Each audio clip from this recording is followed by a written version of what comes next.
providing resources and comfort to caregivers. This is Caregiver Crossing. Hello, hello, hello, and welcome to Caregiver Crossing. We're glad you're here. If this is your very first time, Caregiver Crossing is a show that's brought to you by Joy's House, and it's presented in partnership with Cardon and Associates. We're here with you every week to talk about all things caregiving. My name is Terry Stacy. Alongside of me is Tina McIntosh. Hello. She's the founder of Joy's House, by the way. And next to her, that would be Noah Taylor, Hello. who produces the show. Hello, Noah. Hi. Thank you all for joining us around the table today. Something kind of neat. It is, so here we are. It is March, mid-March. But just last month, this is pretty cool. Mirror, Indiana highlighted Guys and Dolls Senior, featuring performers ages 60 to 93. Huh?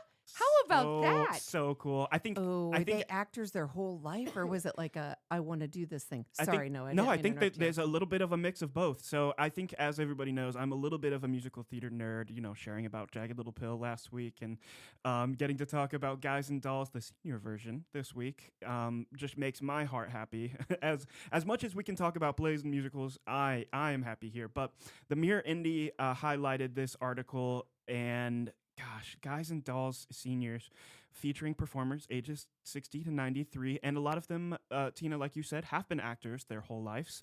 A lot of them are trying a new skill. A lot of them maybe were actors when they were younger and are trying to pick it back up again.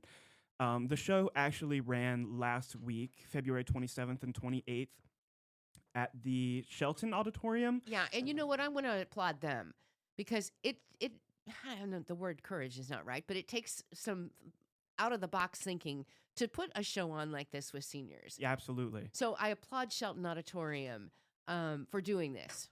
Where is Shelton Auditorium? I am not 100% sure, but It's on 42nd Street. Is it on where? 42nd Street? 42nd Street? You know, Okay. they had the rehearsals at the Phoenix Theater, right? And so, they're fantastic. Well, they are. And if I can do a little plug here, coming up on April 12th, I host a podcast with my friend Kelly Young. It's called Badassery Life, and we highlight ordinary women doing extraordinary things. And we are actually going to the Phoenix Theater Cultural Center on April 12th. And at the Phoenix Theater, we will be at the production of Wasabia, and then we will be doing a live show of Badassery Life. Oh my gosh, that's so cool. So please come. That'll be fun. It's going to be a disaster, and you No, can you're watch just it going to be doing it live. just right on stage. No, I mean, the show will be great. Right. We will what do you probably sing? be a disaster. Wasabia. And Is what that was that about date? the wasabi? Yeah, I know it's about the green stuff that you eat. Yeah. No. Anyway, that's a whole different topic. But let's go back to this Guys and Dolls Senior. Yeah. Because Terry wants to be a rockette, and I want to know: would you ever be on stage, Terry? No, not without kicking? Yes, without kicking. No.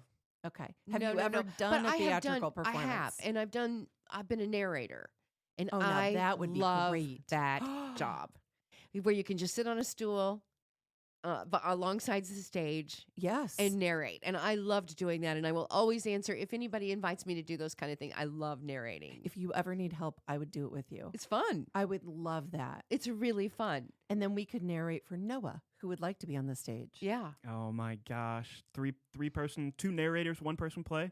Yeah. Yeah. Because I cannot imagine doing this. And so tell us a little bit about this production. Yeah, so the musical director, Mike Runnick, this is actually their first full musical for the Encore program. I think that they will be doing more performances in the future for this kind of thing with our older adults here in the Indianapolis community. But they do a lot of different things to make the show easier for our aging loved ones and make some of the rehearsals a little bit easier to attend. So the runtime is actually shorter than the original show. Songs are shortened and keys are adjusted for senior voices. And this cast specifically includes 34 seniors, and they actually rehearsed weekly for 2 hours, starting way back in September.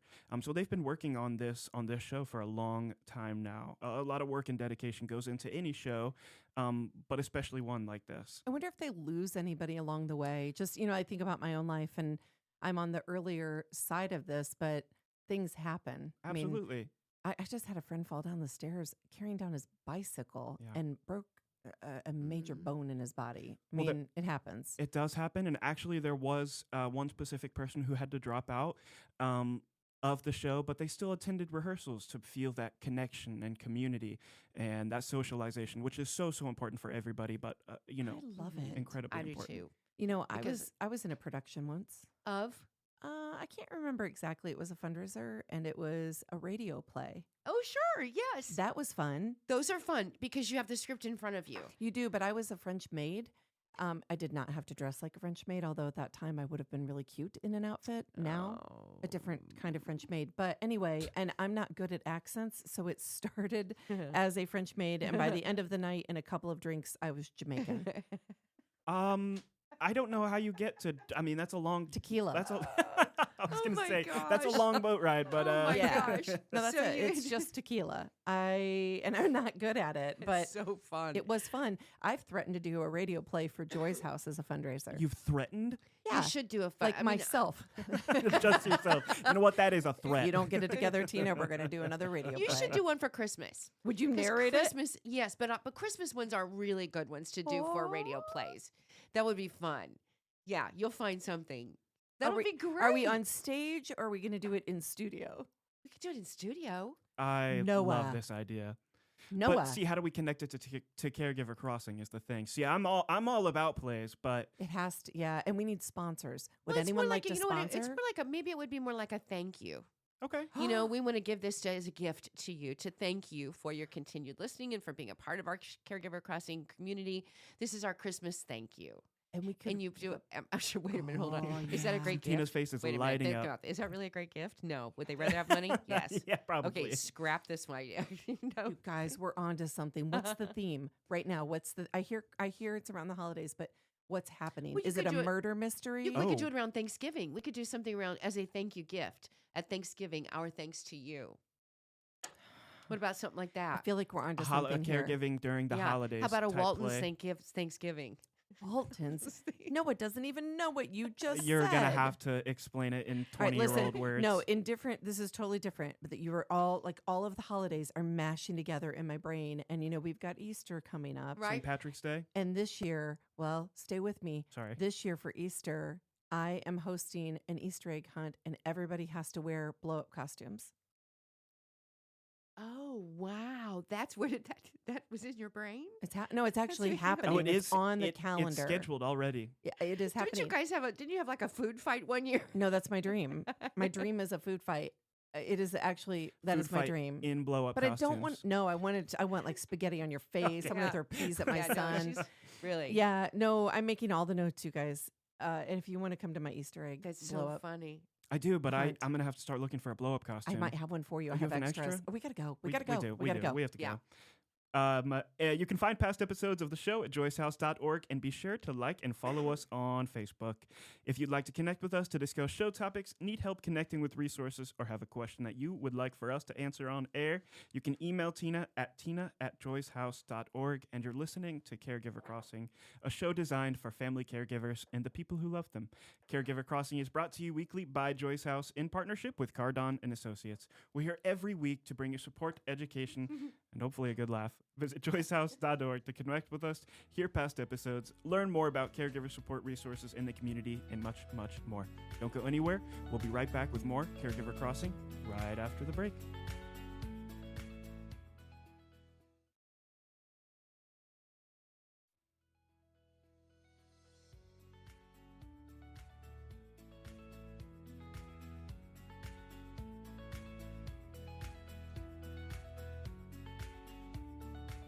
Well, hello everyone, and welcome back to Caregiver Crossing. We're your hosts. My name is Terry Stacy. To my right is, Tina McIntosh. next to her is, Noah Taylor. and we have a very handsome, wonderful human being in studio with us. In just a moment, we're going to talk to him. Not almost said interview him, but we will in a sense. Yeah. You'll get to know him better. Anyway, thank you all so much for joining us here on Caregiver Crossing. We are excited to welcome Richard Brennan. Richard Brennan is a passionate advocate for living authentically and with purpose. And he played a key role in helping Joy's House host one of their very own Death Café events that you've heard Noah talk about. in the last couple of weeks, creating a really compassionate space for guests and caregivers to reflect on the inevitability of death and its impact on how we live. He's warm, he's insightful, he has a deep understanding, and he's inspired a whole bunch of people to embrace life more fully by considering the profound conversations around death. Even when I say it, I feel like I need to lower my voice and soften it a bit. Death. When I Because you even said say death? the word death. It's such a hard word. It's such a difficult word. Yeah. Why is it so easy for you to be able to talk about death? Probably because this is my 21st year as a hospice chaplain. So I've been around death a lot. And I think because of technology and podcasting and things like Death Café, which actually got its start in France, and now it's international, we're bringing death out of the closet. Used to be years ago, mediumship was in the closet. But now there's Hollywood celebrities and mediums have their own TV shows and Yeah. things. Death is still something that people are hesitant to talk about. And so one of my passions has always been, even when I wasn't working hospice, is to demystify death. That actually death is a friend, it's not an enemy. But people still have that. Yeah, so I was thrilled here at Joy's house, and with the weather, Abby and I thought, yeah, we might have 8 or 9. That'll be cool. And we had 30 people show up. Wow. And the conversation was amazing. People wanted to talk about it. It All was beautiful. ages, too. All ages. Oh, yes, all ages. Oh, well, now that's interesting. All ages. You know, it's interesting you mentioned the mediumship and how that got its place. When you think about mediumship, though, it's also about life after death, Right, right? right. And that's not necessarily what we're talking about here. It's just like the end of life, the end of this life as we know it. I think that's why Yeah. it's really hard for people, too. Yeah, yeah. For those of us who have a faith of a heaven or some kind of an afterlife, depending on what your faith is, Right. I don't know, there's something that you're looking forward to. But I know for a lot of people, I just don't know. And it feels very final to them. It's the not knowing, I think, that scares people. Oftentimes, hospice workers have been called midwives to the mystery. And I've always loved that because, I haven't died yet. I had Anita Morjani on my radio show, and we talked about her book, Dying to Be Me, and I have a quote from her maybe I'll share later. But she crossed over, had an amazing experience, came back. There was witnesses of that because she died on the operating table. I haven't had that experience. So my view is based on my faith. I believe there is a heaven, and that helps me. But yeah, I think a lot of people, it's just, it comes across scary, right? The color black. Like I collect skulls. Me too. Yeah. Well, Collect and I've met skulls. Joy's house skeleton. Yeah, you So- did, Harry.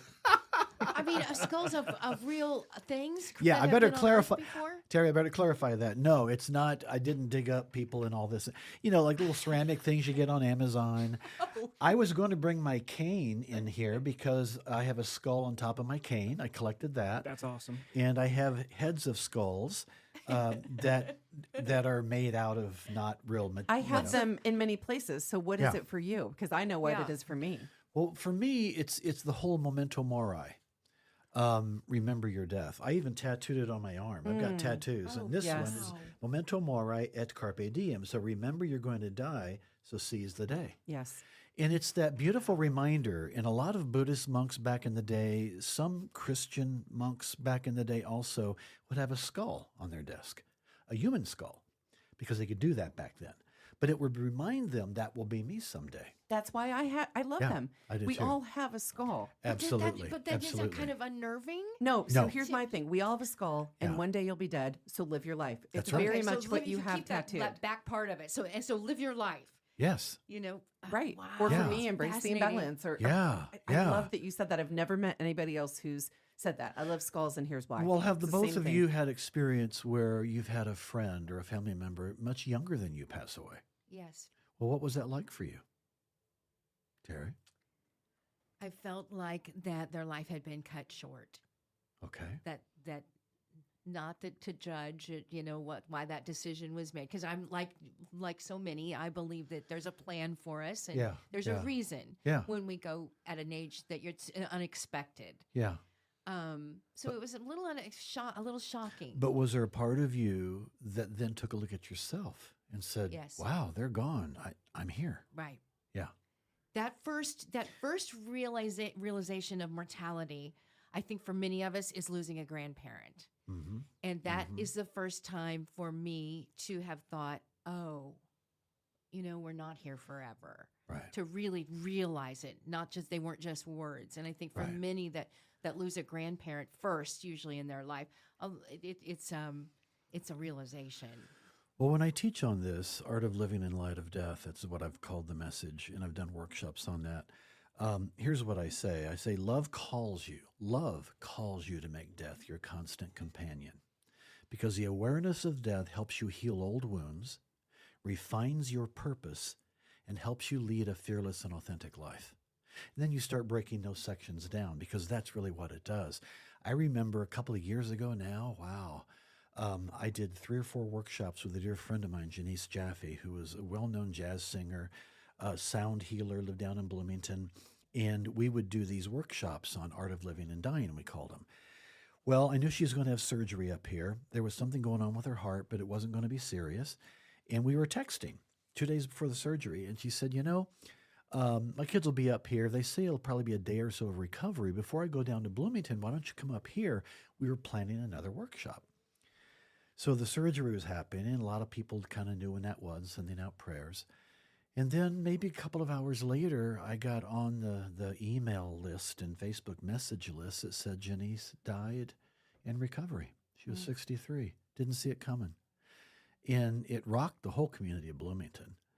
But also me. And once again, because I've been doing this for so long, it said, why her and not me? And it's like, really? I've learned now as a discipline to stop a little bit and reflect on these things and say, it just reminds me of the finality of things. And so that's what I've done for quite a few years now. I've learned a lot of it from my Buddhist friends, because they have death meditation they talk about. But I kind of stumbled into hospice many years ago, but I knew that the more I was working with these patients of a variety of ages, and we're now seeing people much younger on hospice now in their 40s, a lot of that. It just, to me, death is a wake-up call for life. It reminds us that we don't have forever, that truly what it's really all about is to love now, to be present now, to reach out to the person you've been thinking about calling now. And I think those listening probably have their own stories if they're thinking about that. Because we do kind of unconsciously think we are going to live forever. That's why people don't want to talk about death. Yeah. But I've learned that by doing that, it actually helps me live more fearlessly and fully. Because all I know is right now, I'm with the two of you in this studio. That's all I know. There's no guarantee I'll make it on the way home. But I'm here now. Right. But it was death that did that.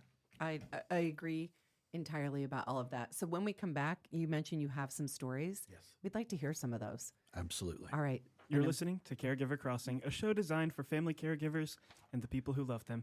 Caregiver Crossing is brought to you weekly by Joyce House in partnership with Cardon and Associates. We're here every week to bring you support, education, and hopefully a good laugh. Visit joycehouse.org to connect with us, hear past episodes, learn more about caregiver support resources in the community, and much, much more. All right, don't go anywhere. We'll be right back with more Caregiver Crossing shortly.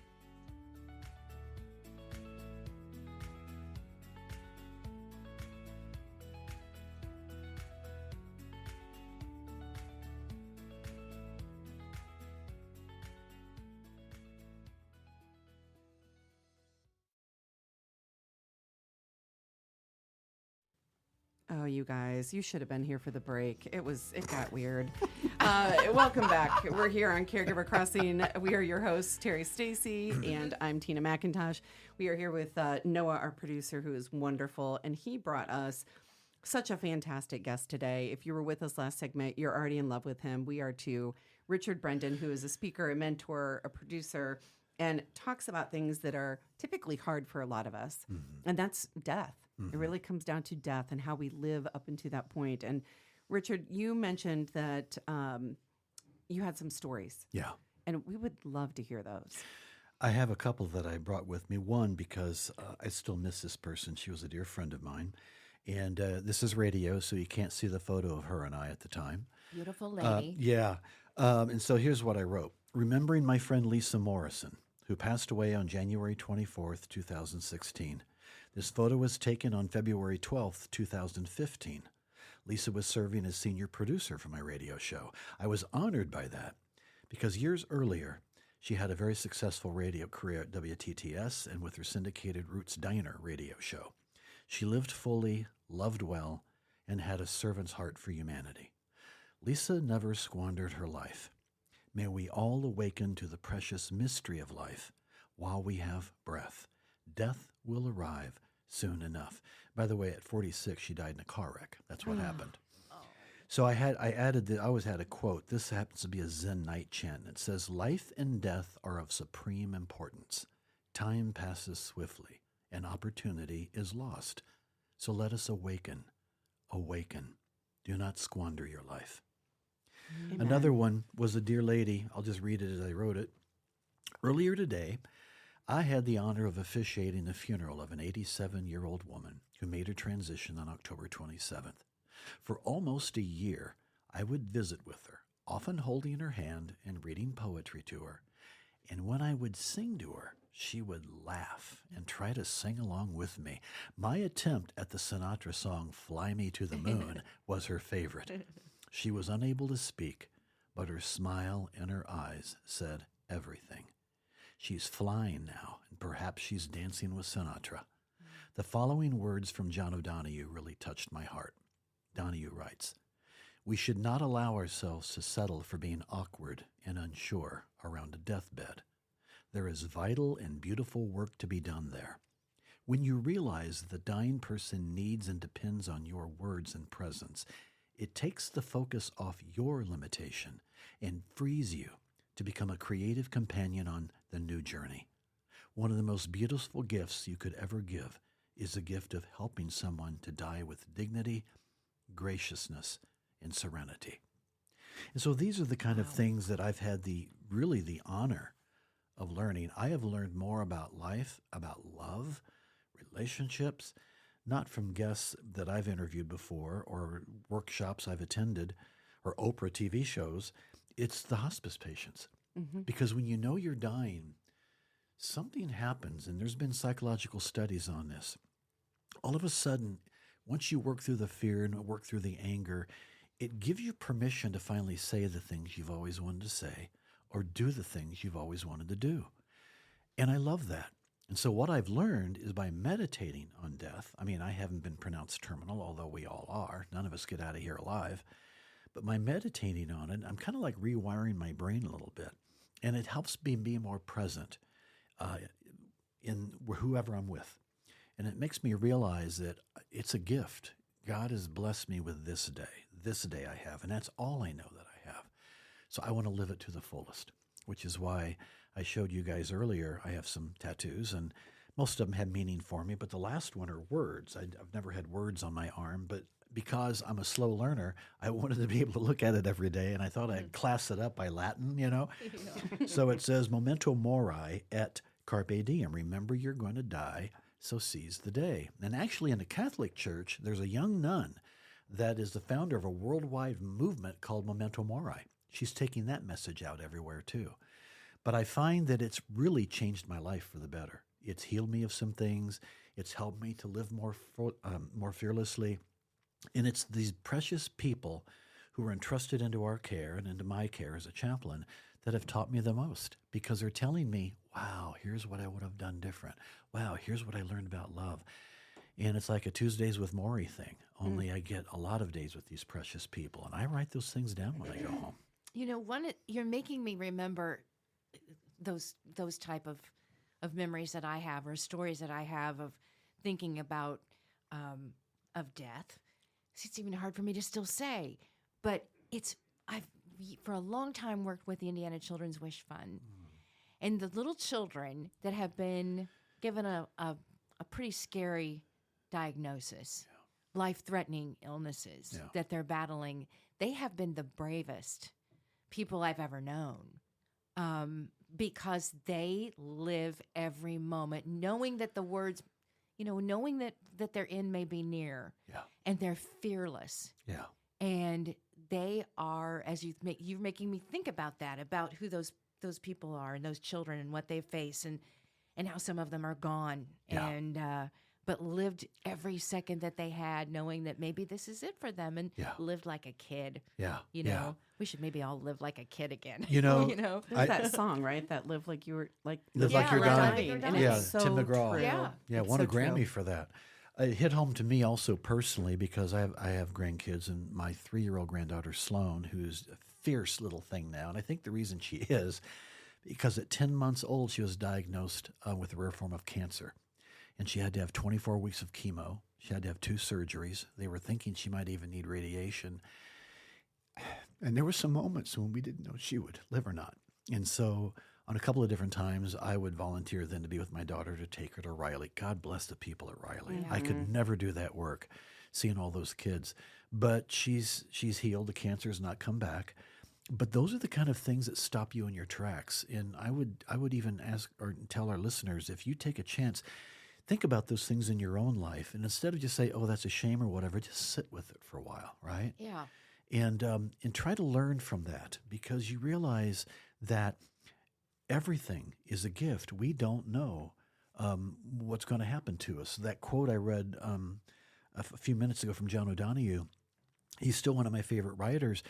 The last book he wrote was called Bless the Space Between Us, and he was on a book tour for that. And while he was on tour, he died in his sleep at 53 with a brain aneurysm. And he had a full physical 6 months before. You just don't know what We God's don't know. plan is. That's right. You just don't know. That's but right. we all have an expiration date. Absolutely. Well, and it goes back to that whole Tuesdays with Yeah. Maury. If you haven't read that book by Mitch Albom, Yeah. it's Yeah. a must read. It will change your life and the Yeah. way you live it. Yeah. Richard, we are so honored to have you here. Love the work you're doing. We didn't talk a lot about the Death Cafes, but we will be announcing those as there are more, whether you do them or we get to do them through Joy's House with you. Yeah. Just grateful for you, and you change lives every day, and you've changed Oh my ours gosh, today. just by listening to you for the time Yeah. we've had with you, truly. Yeah, And you're amazing. wonderful. Well. If people are trying to get a hold of you, how can they do that? And probably the best way is go to my website, richardbrendan, BRENDAN.com, or everybody has my number, because I've had the same number all these years, 317-796-1897. All right, I will get that later, but we'll also we'll link that into our Facebook page. Thank you. Thank you, Tina. Bless You're you. listening to Caregiver Crossing, a show designed for family caregivers and the people who love them. Caregiver Crossing is brought to you by Joy's House in partnership with Cardon and Associates. With 20 communities owned, operated, or managed in the Midwest and more than 40 years of senior living experience, Cardon and Associates provides residents with the best senior living options and personalized service. Visit cardon.us for more information and to find a community near you. Stay put. We'll be right back with more Caregiver Crossing right after the break.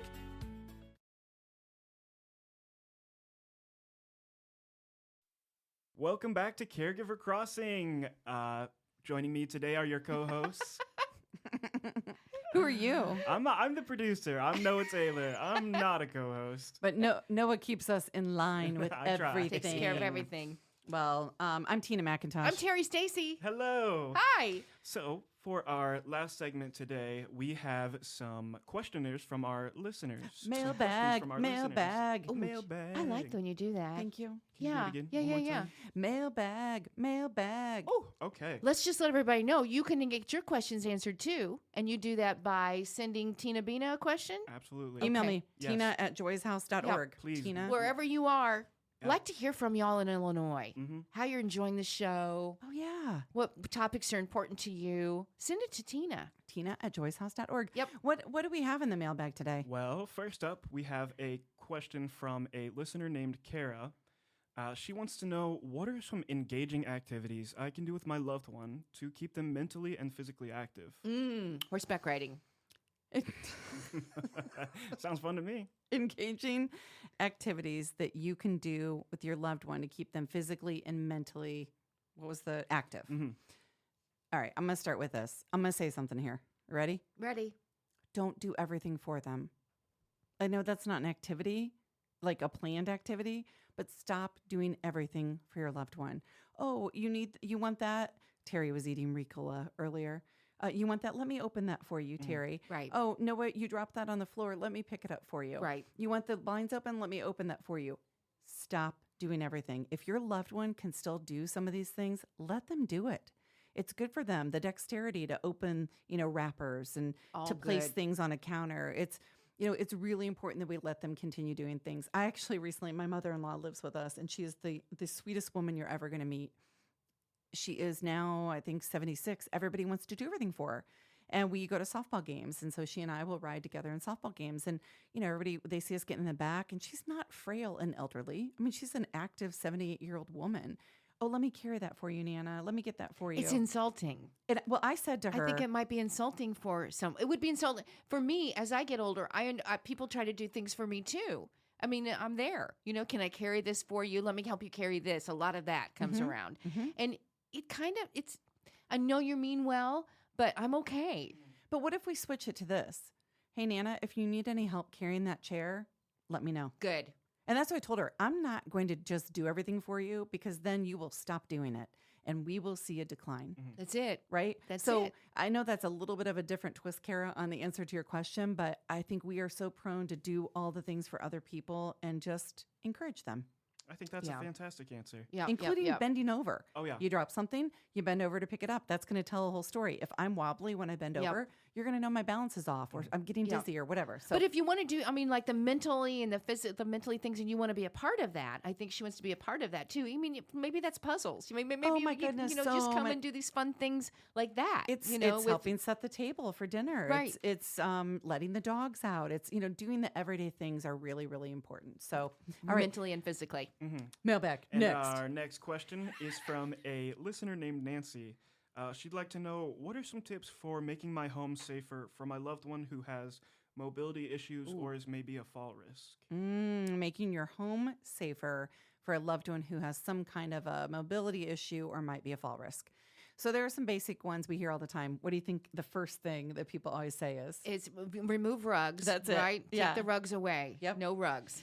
Now, we all, you've heard it 1,000 times, remove the rugs, but I'm going to tell you right now, if you've ever had a mobility issue, remember I shattered my ankle and had surgery? Oh, yeah. Tripped on a stupid rug. I tripped on a stupid rug. Because why? I didn't remove the rug. Well, So that is Again. important. Also, I would say lighting is a huge thing. If we can't see, that causes problems. But it's lighting where you place it. Nowadays, you can get those that are battery operated and you stick on a wall. So you can't use the excuse of I don't have power run to that area. True. The stairs are super important. If nothing else, light at the top and the bottom of the stairs. The bathroom, because we're all getting up. Maybe a little light in the bedroom or the hallway. So lighting up the house is really, really important too. This isn't necessarily making it more accessible, but I highly recommend alarm systems. You all sleep better when you know you can put an alarm system on, and whether it's You're motion right. detected or it's just the doors opening, helps give us some peace. Of course, the grab bars, the stair lifts. Don't play in them. They're not toys, although they look fun. they sure do. They do. Ramps, but it's other things too. Like if you have a dresser and it's too high for your loved one, maybe who now uses a wheelchair, lower the dresser. Get a lower dresser. Make sure that they can tell you what they can and can't reach too. If they're able to tell you, use their voice and listen to them. So does that help? I think that's Yeah, good. incredible. Thank you, listeners, for asking these questions again. Our next question is from a listener named Ruby. She would like to know, how can I help my loved one deal with their own emotions about needing care? Okay. I'm going to go back to last week's show. We had Dr. Monique Nugent on, a hospitalist out of Boston. And we asked the question about how doctors could learn more about the patients. And we had a conversation about listening. I said, is it as simple as them being able to take the time to listen? And she said, listen and believe them. And that has stuck with me. So talk with them. Don't be afraid to talk with them. I'm going through this with somebody in my life right now, and we're talking about, do you fight the disease that you've just been given a diagnosis for, or do you let it take over and you succumb to it? There's not a wrong answer. But what do I want for this person? I want this person to fight, right? Work out and fight through this diagnosis and take all the meds. And if this person doesn't want to do that, but instead just says, no, I think I'm just done. I can't project what it is that I want. And so I think it's really important that we have conversations. We're not afraid to have them, and we listen and believe them. All right, last one. I know we have to go after All that. right, we've got one more question from our listener. How can I stay organized with my loved one's medical appointments and medication schedule? Oh, I can answer that in 8 seconds. Yep. Get a therapist? No, I'm kidding. Go to visitcaregiverway.org. We've got forms on there that can help you to keep everything organized. Visit caregiverway.org. It is a Joyce House service. Or email me, again, tina@joycehouse.org, and I can connect you. Before we go, I'll just take over. I mean, talking a do. lot, but we do want to thank our friends at Cardon and Associates. They have over 20 communities owned, operated, and managed in the Midwest with over 40 years of senior living experience. And they provide residents with the best senior living options and personalized care. Cardon and Associates. Well, until next week, we are Caregiver Crossing. We love you guys. Until next time, take good care of each other.